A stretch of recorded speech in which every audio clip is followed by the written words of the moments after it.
Welcome to the podcast From Girl to Great. I'm your host, Alana Kendall. In this episode, I talked to Dr. Archelle Georgiou, a physician who works in internal medicine and patient advocacy. We had a conversation about her journey, from studying at Johns Hopkins School of Medicine to her role as Chief Medical Officer at UnitedHealthcare, which is a health insurance company. Dr. Archelle is now an author, speaker, and TV medical correspondent. Dr. Archelle shared how her love for storytelling and data analysis shaped her career to find a role that was perfectly suited to her skills and ambitions. I loved this chat because Dr. Archelle shared amazing advice for young women interested in advocacy, and that's something I'm personally very interested in. She talked about the skills young women need to develop to make an impact and the importance of taking bold risks.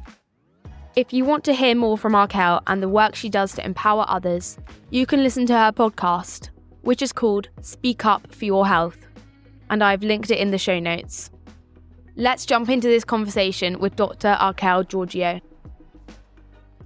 Welcome back to From Girl to Great. I'm really excited to introduce my guest, Dr. Archelle Georgiou. Would you like to introduce yourself? Absolutely. I am Dr. Archelle Georgiou. I am a physician by training. I trained in internal medicine. I practiced for 5 years. And then my career took a big right-hand turn and I went into the managed care industry. And what that means is that through a few different steps and promotions, I became the chief medical officer of UnitedHealthcare. I was at the company for a total of 15 years. I left in 2008. And then since that time, I took another right-hand turn in my career. And I've done a number of different initiatives, but they're all focused on patient advocacy. So I've been on the local ABC affiliate with a weekly show, educating viewers about how to speak up for their health. I have a podcast called Speak Up for Your Health. I wrote a book. I do public speaking. I'm on boards. I'm the board chair for Children's Minnesota.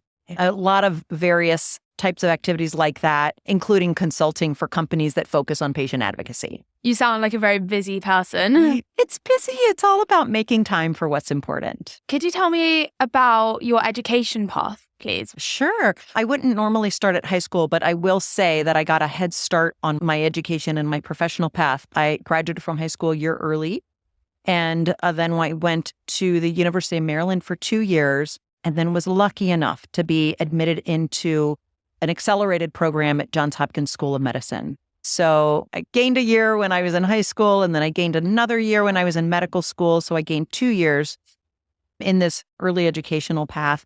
So I graduated from Johns Hopkins and then did my internal medicine internship and residency in California at a UCSF affiliate. Sounds very nice weather. It was better weather than Maryland, yes. Yeah. Did you always know from a young age that you wanted to pursue a career as a medical doctor? No, I didn't. I grew up in a Greek immigrant family. And so I was excited to think that I would get a college education. And the environment, just so like so many other ethnic families, you either had to go down a doctor track or a lawyer track or something that where your future income would be stable. And so my older brother and sister both became pharmacists, and I didn't really think about it much. I just assumed that I would either be a pharmacist, but then they thought, she's a good student, so why don't you try going to medical school? And that's really how that all happened. I know it's not quite as passionate as most people say that they felt they wanted to be a doctor for their whole life. What I really wanted to do was pursue a career in math. But that wasn't really allowed in my house. My parents couldn't envision what a math major would be able to do in a sustainable way. But I brought that back into my career later. What skills or experiences do you think are most valuable to get into the healthcare field? I think that there are skills to learn to get into any field. And 2 of them that I will focus on. One is having very good communication skills and being a very clear communicator. And within that, being a good storyteller. I think that those are related skill sets, but I think that those are important in any industry because life is total story. So whether you're in the airline industry or the retail industry or the healthcare industry, being able to communicate and to tell a story and to be able to influence people to follow you, to follow your ideas, to believe in you, that all has to do with the story that you tell. I know being successful can come with some challenges and some failures. Are those skills something you lacked at the beginning of your career? Oh, that's a great question. I remember when I was in high school, I ran for student government president. I lost by 1 vote. Oh, that's so annoying. I know, so annoying. Larry Myers, I'll just never forget that he won by 1 vote. But when I gave my speech, my entire body was shaking. My mouth was shaking so much, I couldn't even finish my speech. And so it just makes me laugh when I think that now I have the skill set to be on television every week, which airs to 80,000 people. I'm very comfortable being on a stage in front of any number of people. The largest audience I've had live in an arena is, 3,000 or 4,000 people. Wow. And I love it. It gives me so much energy. And to think that this young girl, when she was 17, could hardly move her mouth from fear, it just shows you that if you practice and you can get good at just about anything. Yeah, it's scary. So how did you overcome that? Is there any mental things that you told yourself? There were a few things that happened over many years that helped me learn to communicate better. And so one of the greatest skills that I learned while I was a medical student at Johns Hopkins is that whenever we were on call and we would be assigned patients overnight, then the next morning you had to summarize that patient's symptoms and physical exam and whatever you thought was wrong with them in the morning in front of a whole group of people on no sleep. And so when you do that every third night for 2.5 years when you're in medical school, you get really pretty good at learning how to summarize and speak in front of a group, because if you don't do it well that next morning, they don't make you feel very good about yourself. So that was, I think, step one in learning how to communicate, was just being forced to share patient stories in a hospital environment. Fast forward, when I was at UnitedHealth Group, in 2009, I was the leader of a strategic initiative at the company that became a major headline in America. I'm really proud of it. We eliminated prior authorization review, which took the bureaucratic hassle out of managed care and allowed patients and doctors to interact without a lot of bureaucracy. That story hit every paper in America, and I was asked to be interviewed. So I was on every station, and it wasn't just one day. It lasted for a year. And so I really learned how to communicate to reporters in front of large audiences. I was in DC. I've had many wonderful opportunities to speak, and the company invested in me, and I've engaged in a lot of media training. And I hate it every time I do it. And it's the best thing I've ever done, because you have to watch yourself on television where you're getting feedback about how good you are as a speaker, what you do well, what you don't do well. So I've had a lot of great feedback. But those were moments, medical school and then at UnitedHealth Group, when I was plunged in front of the media, where I had to learn how to do this. So you would say practice makes perfect. I'm never perfect. But the other thing that I will say is that I'm never not prepared. And every single week when I go on TV, it is never off the cuff. I have calculated that for every minute I'm on TV, I have prepared for an hour behind the scenes. Wow. So every single minute equals 1 hour of research and preparation. So doing this podcast with you is a little uncomfortable because there was no way I could practice. If you could go back in time and give advice to your 17-year-old self, what would you tell her? I would tell her, and I've told my daughters, to not ask yourself the question of what you want to be when you get older. I would focus on answering the question of what you want to impact. And you still may not know that when you're 17, but I think that it broadens the world for you regarding what different types of jobs and job opportunities you can take advantage of. I think that at 17 to say, I want to be in retail sales or consumer goods or a doctor, you're just too young to be able to make that decision. But you do know what's in your heart from a passion standpoint. And I think that you might be able to put your finger on what you want to change about the world. And there's many different paths that you can take to get there. All of them could be different jobs that you have later in your life over the next 30, 40, 50 years. The other piece of advice that I give to many women your age and even slightly older women is to really think about what talents you have.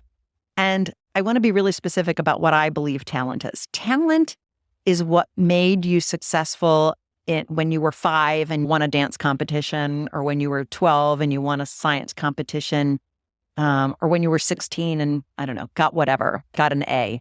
We are born with God-given talents that are wired for us. They are talents that when we do them, we don't have to work hard at being good at them. My talent is that I'm a decent storyteller. I've done that since I was little. That's why I wanted to be a teacher. And so identifying what your talent is that made you successful at 5 and 12 and 17 will also make you successful when you're 20, 30, 40, and 50 and thereafter. I look back and see that I have been successful in my different jobs, and I've had many, because I'm a good storyteller. So I've used it in many different ways. And the earlier you can identify that gift, the more your superpower, let's call it your superpower, the more you can leverage it and bring it out and use it to your advantage. What is your superpower? I don't know. Maybe think about that. Have a conversation with yourself and others about what that might be. I'll get back to you for that one. What made you want to shift from seeing patients in the clinic to doing advocacy work? Well, if you remember earlier in our conversation, I told you that what I really wanted to do when I went to college was to do something in math, but that wasn't allowed. So when I was practicing clinical medicine, I have to tell you, I love patients. I love every single moment of it. At the same time, I had the opportunity to do some periodic work with a managed care company that was local in San Francisco. And I saw that they worked a lot with data, because in a health insurance company, you have to understand the health and wellness of the whole population that you're managing. And I went nuts over the data and the data analysis that was a part of your role if you're a medical director. And that's probably what influenced me most to say, oh my God, I could be a physician, medical director, and pursue this love of math and analysis and be a data geek, within my role. And frankly, a lot of my success later, as I got to United Health Group, centered around my ability to analyze data, tell stories from data. I'm a storyteller, superpower, but then I added to it being able to tell stories using data. Oh my goodness. Total superpower. Got me promoted. Yeah. So it all goes back to loving math. When I'm not on television and wearing whatever clothes you wear on TV, I'm usually in my kitchen in my sweats on an Excel spreadsheet analyzing something. Was there any opportunity that you were given or that you took advantage of that has set you apart and helped build your success? Yeah, absolutely. I would say that I am a calculated risk taker. Let me give you some examples. My husband and I were living in California. We had 2 children. We're both physicians. I was already in managed care. He's a practicing gastroenterologist. He was the chief of staff at the hospital, so firmly entrenched in the community and his career. I was offered the opportunity, if I could relocate with my family, to go to Minneapolis to be the chief medical officer of UnitedHealthcare. And that was a really, really big risk for our family in many different ways. We had children that were 5 and 8 at the time. And we did it, obviously, and our life has never been the same since in very positive ways. And the way that we thought about that wasn't just what's the risk of going from beautiful sunny Northern California to very cold Minnesota. What's the risk of making that move? But we asked another really important question, which is, what is the risk of not making that move? And when we thought about potential regret, potential opportunity that we wouldn't be able to take advantage of, that's when we realized, of course, we're going to do that. Of course, we're going to take that calculated risk. And so I would say I've done that a few times in my career where I don't let myself get stopped by fear of the unknown. If I have enough information that I can make pretty high risk decision that, I'll survive, I'll do it. I'll do it. And I think what holds other people back is fear. And I have a great partner in my husband in that, we're really aligned on taking calculated risks. Yeah, that's amazing because that applies to so many different things. I know I've had to do that when moving schools to take advantage of opportunities. Absolutely. So, yeah, thank you for sharing. Is there anything else you'd like to mention to young women listening to this podcast that I haven't already asked you? A few things that I would share, they're not necessarily connected to each other. Make sure you have a seat at the table. Physically, a seat at the table. I've been in too many rooms where women just passively don't see a seat that's open for them and will sit up against the wall. I will make room for them and invite them to the table. And it's important to have that seat at the table. I don't care how old you are. That's very important. That's the only way that you can have a voice. The other thing that I would suggest is to write down what your hopes and your dreams and your goals are.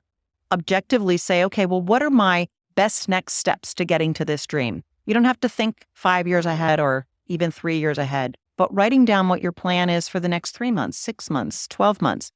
And the reason that's important is hope is not a strategy. You've probably heard that before.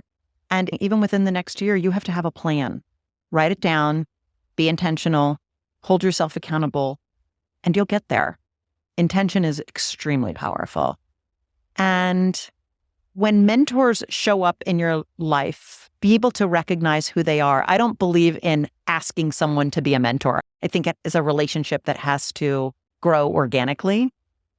But when you see and feel who that person is, appreciate them, seek their advice, and maintain that relationship. Because I've had an incredible mentor for 25 years, an incredible champion for 20 years. Those are different, a mentor and a champion. And I wouldn't be anywhere where I am without their support. Amazing. Thank you so much for taking the time to be on my show and giving your advice to all the young women who are listening. This was so fun, and best wishes with your podcast. Thank you so much for listening to this episode of From Girl to Great with my guest, Dr. Archelle Georgiou. Don't forget you can find links to everything we discussed in our show notes, including links to Dr. Archelle's podcast called Speak Up for Your Health. Dr. Archelle has also written a book called Healthcare Choices, 5 Steps to Getting the Medical Care You Want and Need, which I'll also link in the show notes. And remember to follow this show wherever you get your podcasts and check out FromGirlToGreat.com for more episodes and information. Goodbye.